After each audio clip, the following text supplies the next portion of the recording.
Good day guys! Ngayong araw, magpa-farm tayo ng potato farming. Yan, iaayos lang natin ang taniman, papantayin muna natin. Kasi parang nasa cliffside. Diyan tayo magtatanim. Extend natin yung ating munting farm, potato farming. Tapos na tayo sa palay, sa wheat farming. Magano naman tayo, patatas. Pantay natin muna ang lalagyan ng ating maliit na taniman. Bilisan natin, baka para hindi tayo matagalan ng masyado. Yan, katulad ng dati, pinapantay muna natin ang pagtatamnan natin ng patatas. Tapos bakod, ginamitan natin ng bamboo bench. Tapos dark oak. Yan, na kahoy, pamposte natin. Kumuha tayo ng pamposte. Tapos lilinisan natin yung paligid katulad ng dati. Yan, tapos maglalagay tayo ng gate. Maglalagay tayo ng gate dyan. Mamaya babakuran ko muna para walang makapasok ng mga ligaw na hayop sa bukid. Yan, ipantay muna natin yung lupa para maganda. Kung bago ka lang guys sa aking channel, pa-subscribe naman. Thank you very much sa mga manonood sa aking maliit na video YouTube channel. Thank you guys sa inyong lahat. Ayan, lilinisan natin yung daanan muna katulad ng dati, yung paligid, bago natin taniman. Ang gamit ko pala dyan, wooden shovel, kahoy na pala. Yan, katulad ng dati, water bucket para mabilis ang paglilinis ng farm. Ayan, yung gate, nilagyan natin ng gate para may daanan pag mag-harvest. Yan, tulog muna tayo. May nakatambay na ibon sa ating pintuan. Yan, may bakang nakawala. Yung destroyer ng taniman yan, ang mga baka. Yan, maglalagay muna tayo ng tubig pa ikot para laging dry ang ating taniman. Yan, ang gamit natin dyan,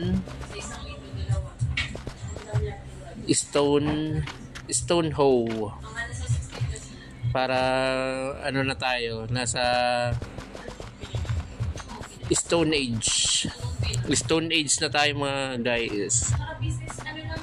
Yan, tapos hindi sakto sa bilang yung blocks, kaya in-estimate ko na lang yung layo ng lalagyan ng tubig para hindi lang madry yung lupa na pagtatamnan ng potato. Susunod naman, itatanim natin ng carrots sa doon sa mamaya, babakuran ko siya muna. Potato muna sa ngayon, parang kamote, para hindi tayo magsawa sa wheat farm. Kailangan may ibang tanim sa bukid. Ganun talaga sa bukid, kailangan iba-ibang tanim. Yan, malapit na yan guys. Thank you guys sa mga nanonood sa aking maliit na YouTube channel. Yan, natapos na. Tapos yung screenshot natin para may souvenir ulit. Yan, lumalaki na ang ating maliit na farm, bahay kubo sa gitna ng kabundukan. Ayan, mga 3 buwan yan guys bago anihin. Yung wheat nga na tinanim natin wala pa hindi pa lahat fully grown na. Ayan, maglalagay tayo ng mga support para matibay ang bakod, hindi tumumba. Yan, nilagyan natin sa mga bandang gitna. Tapos pailaw para maliwanag. Ayan, tatanggalin na natin tong medyo sumobra dito kasi parang bangin na to guys. Baka mahulog tayo dyan. Ayan, tanggalin na natin para walang mahulog, walang tumawid na kalabaw or sheep or baboy, baka mahulog pa dyan. Ayan, tinanggal na natin yun. Sa future tatakpan natin yun. Ayan, magbabakod na tayo dito para walang makasakop sa ating mga tataniman. Yan, diretso lagyan natin ng ilaw, gasera. Ayan, inabutan na tayo ng gabi. Maya matutulog tayo para hindi tayo sobrang pagod sa pagtatanim. Ayan, inabutan na tayo ng gabi guys sa pagpa-farming ng ating bukirin. Relaxing and enjoying game, Minecraft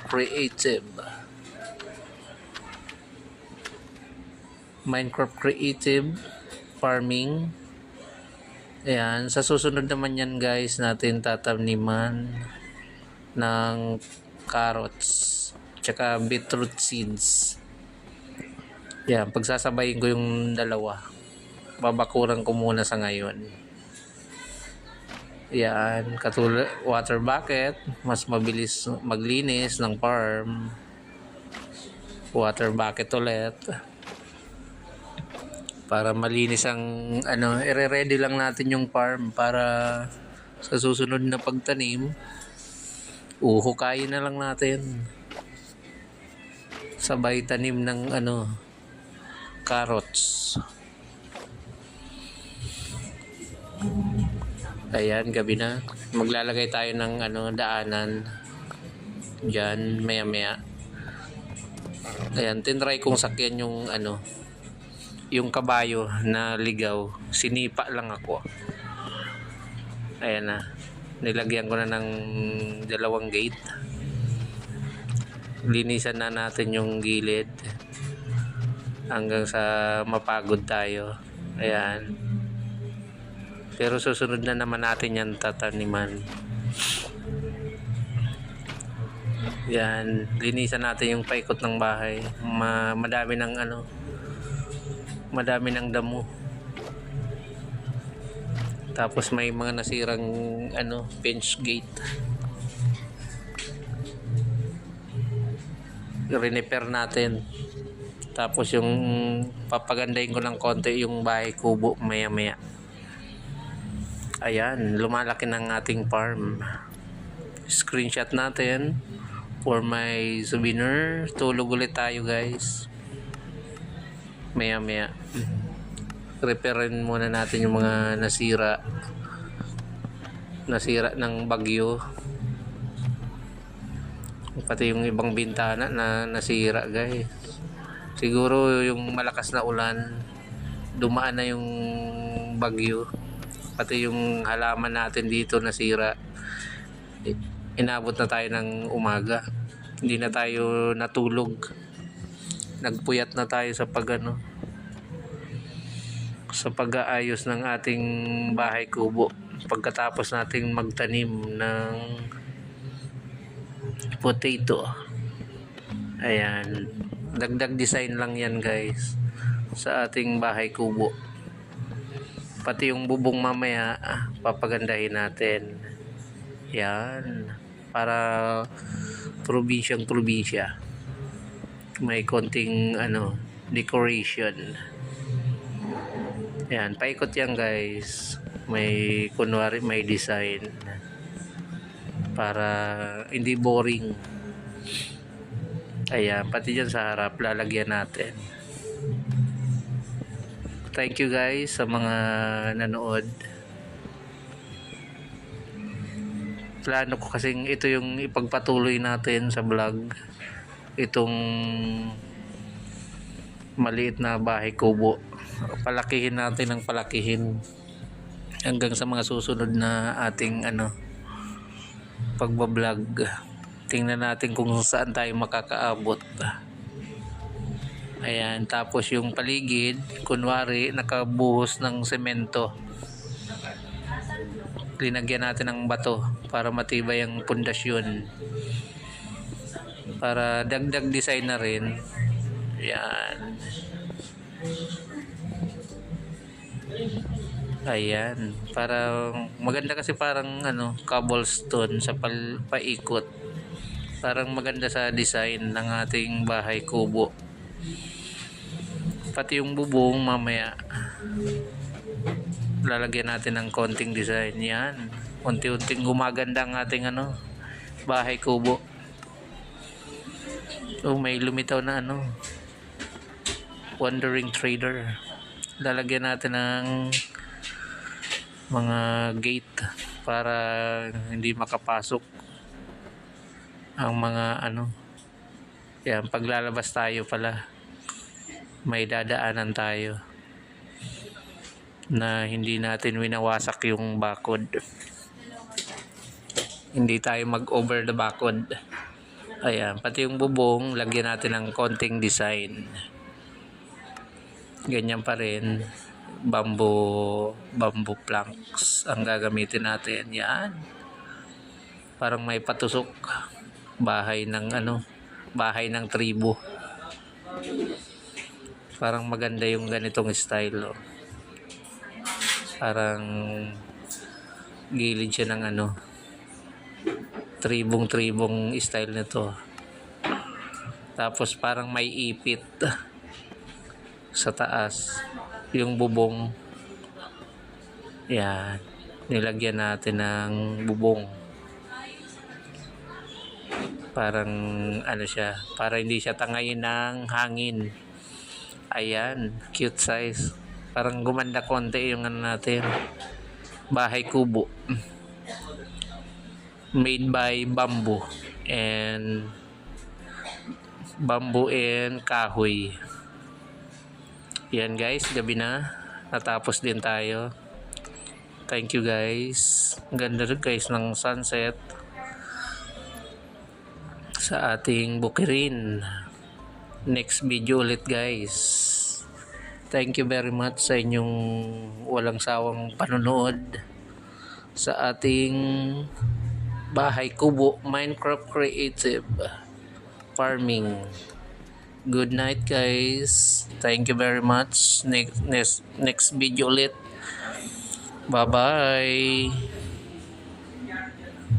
Keep safe everyone. I love you guys. Next video ulit.